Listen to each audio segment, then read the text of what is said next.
Oh, hey, it's Steven from the Bad Ideas Garage. I have a celebrity with me, my spouse. This is Ashley. She's kind of a big deal, but I'm a little biased.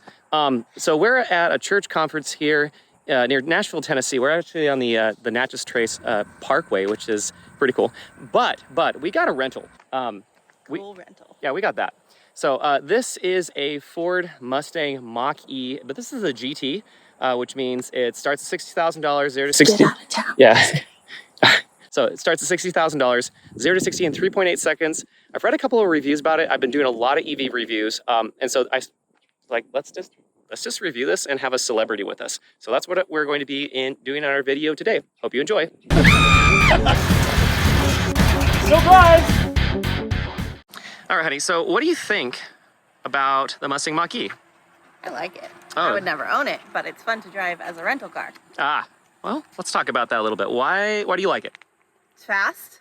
Ah, okay. It's red. It's very comfortable, even though my husband disagrees with how it drives. I think it's very smooth. Yeah, it's really fast. Gotcha. Okay. So why would you not buy it? It's not suitable for our season of life or our family. It's not a family car, I don't think. And it's too dangerous for me to drive something this fast. So because we are parents, we're going to start, and this is where I start a lot of my reviews. We're going to start here in the back, and this whole situation with the key, you have the key, and you just press the button, and don't know what happens if you have a dead battery. It's all right. There's not that much space. So let's talk about a few things back here. So seating position is where I have my seat. I'm 6 feet tall. And back here we have a couple things. We have vents, which our current car doesn't have vents. Do you feel like you have... Where do I have a vent? Right there in the middle. Oh, yes. Do you feel like you have enough headroom? Yes, but not when I...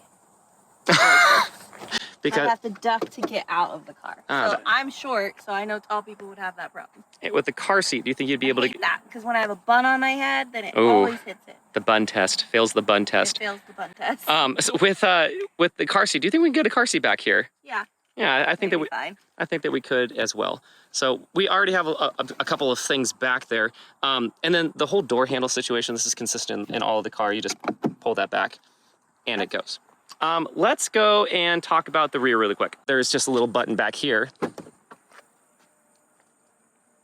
So pretty spacious, and there isn't really much to say back here. There's a 12-volt outlet right there. The seats do go down.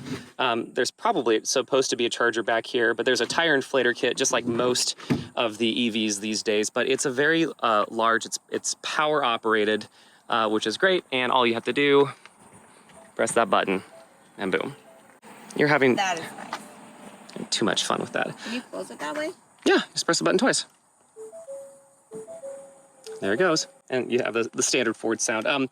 This is the standard Ford system. That they've had cars like this for a very long time, where you can just punch in your code to get in, which is really cool. This is the door handle. You only get these on the front. Again, you press the button and it pops open. And while we're out here as well, you have your charge door. So this is not motorized. You just press the button, it goes in. There's a lock button that's right there. This is CCS SAE. That's the level 3 charging. Pretty easy. I've already charged it up once at a level 2 in Franklin, which is pretty cool. All right, so heading into the interior, power seat, of course, power door locks, power windows, seat memory, a lot of stuff that you would expect for a car that this is $60,000. And then a lot of corporate Ford stuff that you would see with like the wiper stock and the blinkers. And then, of course, you have like your lights. We just leave them on auto. You can dim your gauge cluster, traction control, blah, blah, blah. That's to make your rear defrost frostier. Let's go ahead and start the car.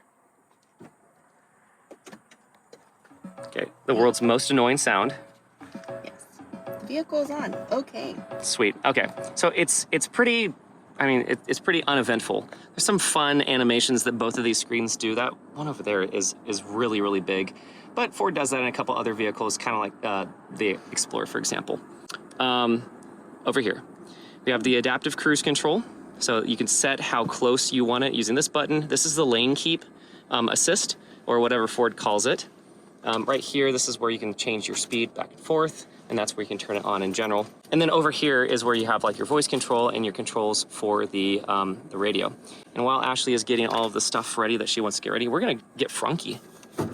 Ooh. Okay, you have to pull that twice for some reason. But does this have a frunk?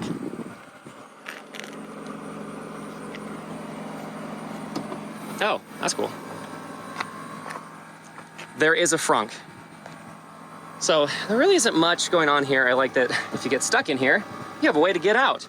But there isn't really much to say up here. This is actually a pretty generously sized frunk. And I will say that this is actually a really big nose. I've noticed that while driving. And then really easy. There you go. So from the outside, the way that this looks, I don't want to wave, Ashley. The way that this looks is pretty cool. I mean, that's, you know, fake grill in terms of this. This is not actually like perforated or anything. There are active shutters down there. There's some sensors. I actually really like the headlights. Some people don't like that it's called a Mustang. We'll talk about that a little bit later. Some pretty big brakes, good tires. This car has, you know, 200 miles on it in total, and some body cladding that you get with the GT model. Proportionally wise, I mean, if it actually drives a lot bigger than what it really is, but the look is actually growing on me. But let's go ahead, and my spouse is gonna drive by, and you can just kind of hear about what, you know, a Ford Mustang sounds like in 2023.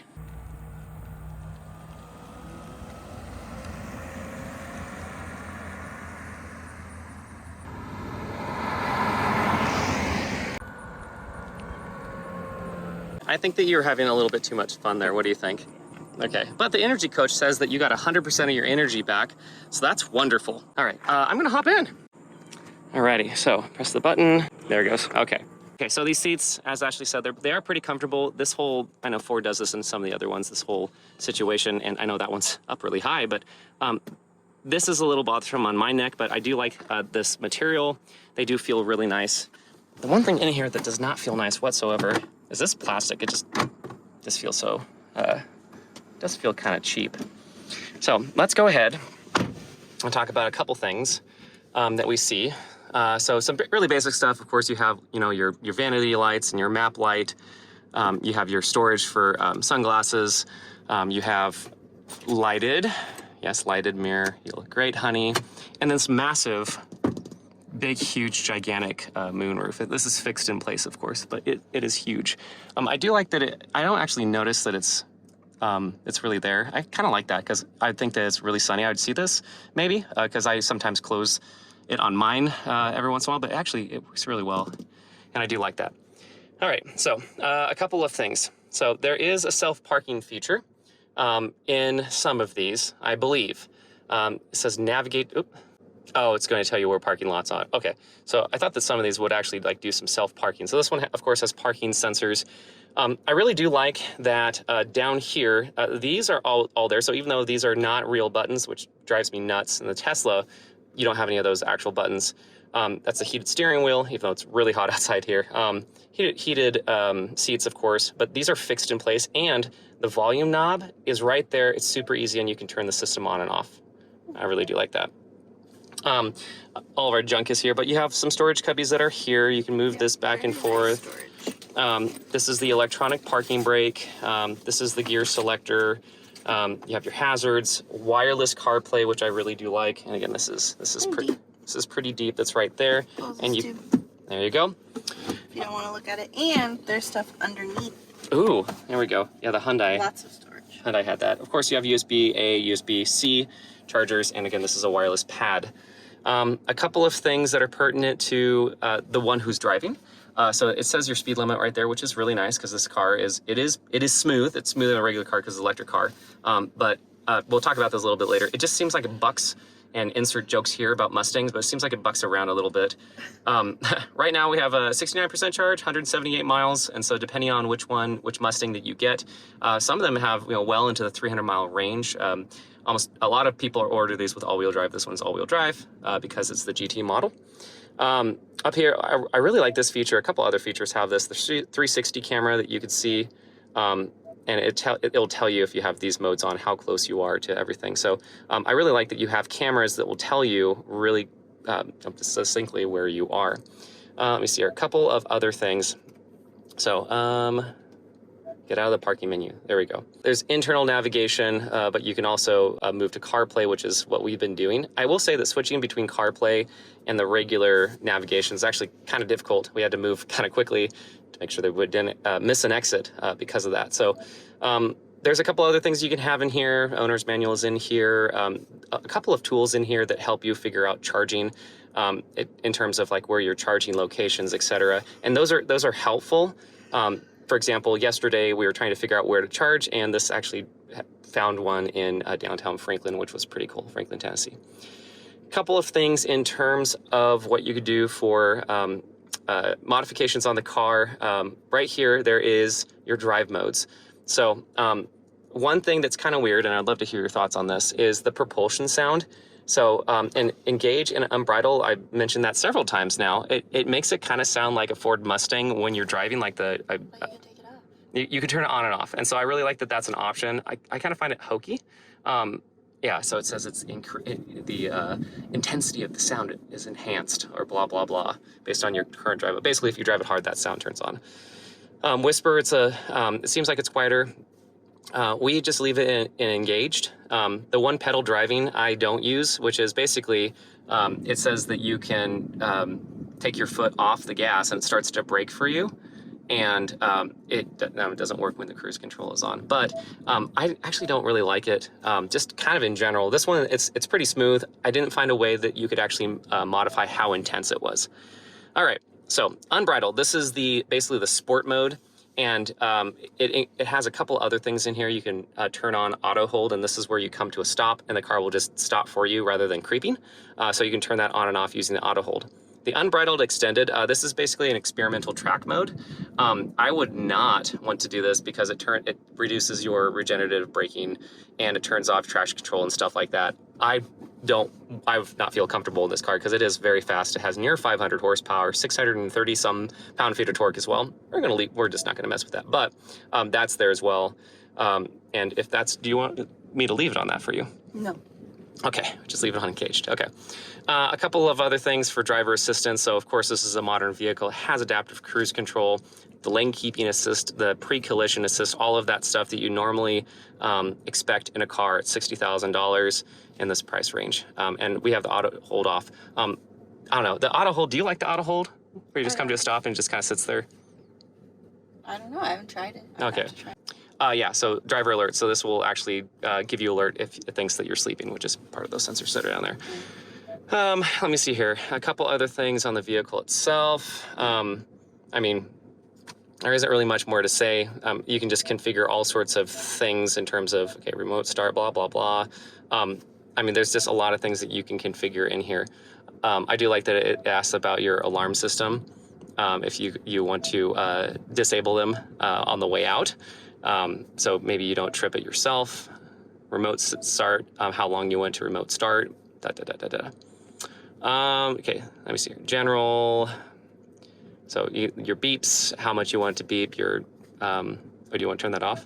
No, I was looking for the noise. Oh yeah, so the startup noise, you want to see if that can turn off? Yeah. Is there more? Ooh, ambient lighting. Oh yeah, it's purple, so that was pretty cool. At night you can see it's purple.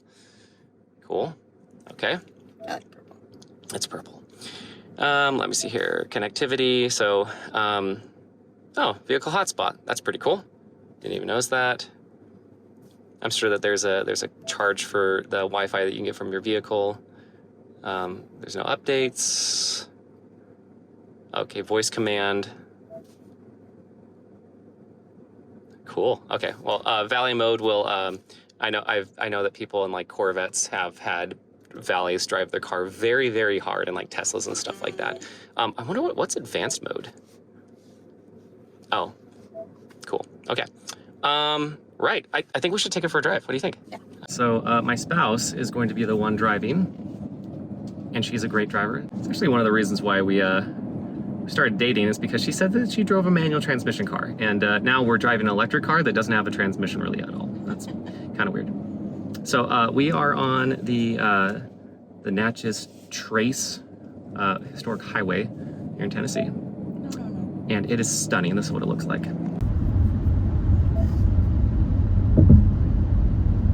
out here.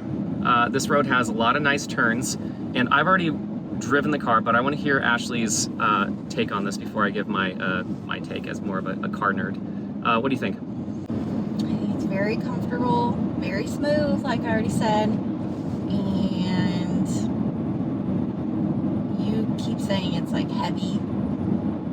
It weighs almost 5,000 pounds. I don't feel that when I drive. I really only... But I also drive a very clunky car, so I don't know. Your car's not clunky. It's going in the shop to get rid of a clunk, so yes. Okay. Yes, it is clunk. Okay, that's a fair assessment. There is a clunk in the suspension, and South Pacific Auto is going to be fixing it, so that's great too. So with it's easy to go really fast in this car. It is, because it's smooth, and I do feel that in a lot of electric cars you have instant torque, right from the get-go, and that does make it feel like you can go really fast really quickly. This is stunning. I mean, this is just wonderful. So the speed limit on the historic parkway is 50 miles an hour. Oh.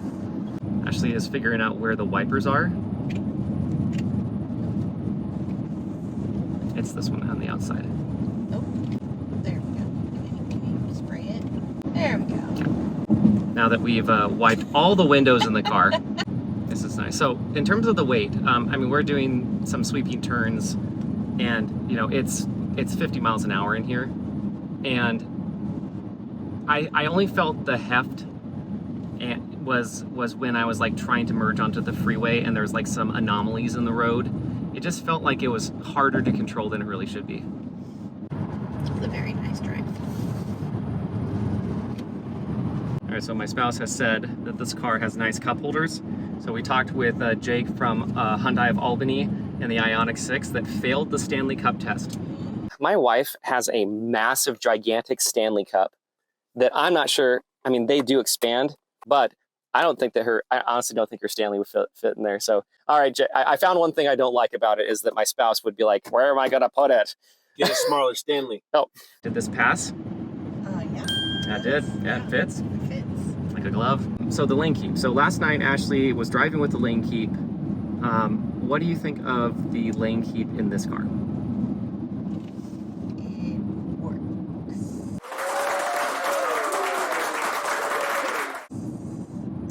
Thrilling commentary. What does one normally say about lane keep assist? So It's awesome. It works. It helps me behave. So my commentary. I didn't go into anyone else's lanes. There, Good job, lane keep assist. there we go. It doesn't, unless I couldn't figure out how to do it. It does not like move into another lane when you put on a blinker. It doesn't do that like the Tesla. But I didn't think that was really a problem whatsoever. I thought that it helped me because it just seems like it's a really wide car. It helped me stay in the lane, and I really liked that it was like, here's your autonomous area and things that are not going to come into that area because it's controlling the brakes, it's controlling the steering. It would turn. We even were driving it in traffic. Our system in the Mazda doesn't go all the way down to 0, but this system did. So like we were in traffic yesterday, and it was creeping along, and it was great. It was funny because the cruise control was set to 70 because we had just come off the highway and we were doing 7 miles an hour. What else? So the GT version of this is more expensive than the regular version. You can get these in like the mid 40s, which is, I mean, that's a better deal, I think. You start to look at like the Tesla Model Y as a competitor, and I'd probably buy the Tesla over this. And part of it is because the Tesla supercharger network, which I know in 2024 is becoming less of a thing because all the cars are going to be able to talk with Tesla supercharger systems. But it seems a lot smoother. I mean, I really think that, like, I know that this is his historic road. It does seem like the Tesla would be smoother. This is probably the fastest car that I've ever driven. 0 to 60 in 3.8 seconds. I did read that after 60, the performance starts to drop off pretty quickly. It's more power than I will ever need to do anything with. I also got criticism of some of them have a 112 mile an hour speed limiter on it, which that doesn't really matter. 0 to 60 in our Mazda, in my fast Mazda, is about 7 seconds, and that seems like it's more than enough power. And I would much rather save a little bit of money and get one that probably, an EV that probably has all-wheel drive. That's a good idea, but maybe not necessarily one that needs to have so much power in it. I probably wouldn't buy to have that premium. I will say that I think this is a cool car. It's a cool car. It's just not it's just not the car for us, right? Okay. So we are going to behave mostly, but I'm going to touch it. Ready? Me sick now. See if you can hold on to it. I'll do it. Okay.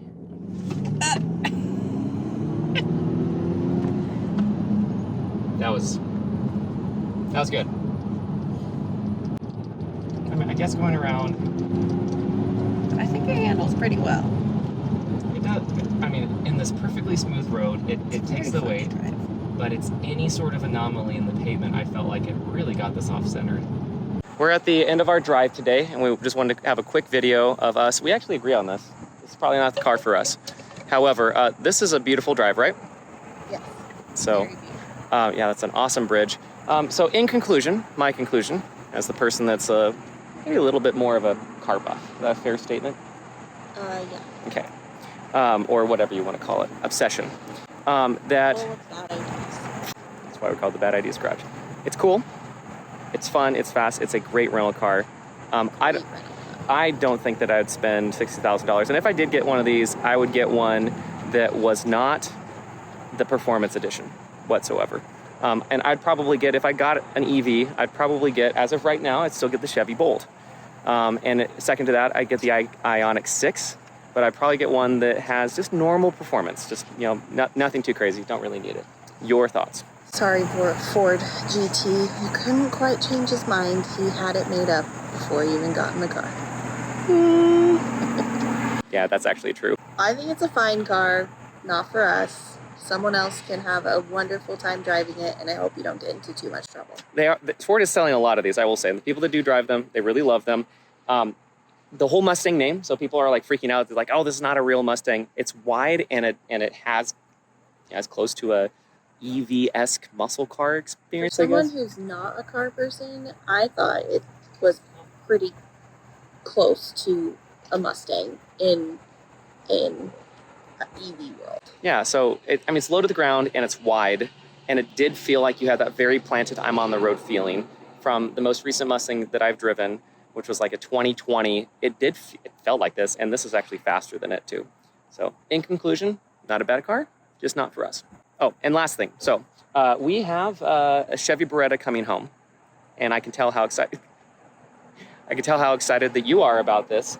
But we're going to do a little bit of restoration project on that, and then we have a couple of reviews on things like fire trucks. Fire trucks are cool. That's what we have coming up on the Bad Ideas Garage. Thanks for hanging out, and we'll catch you later.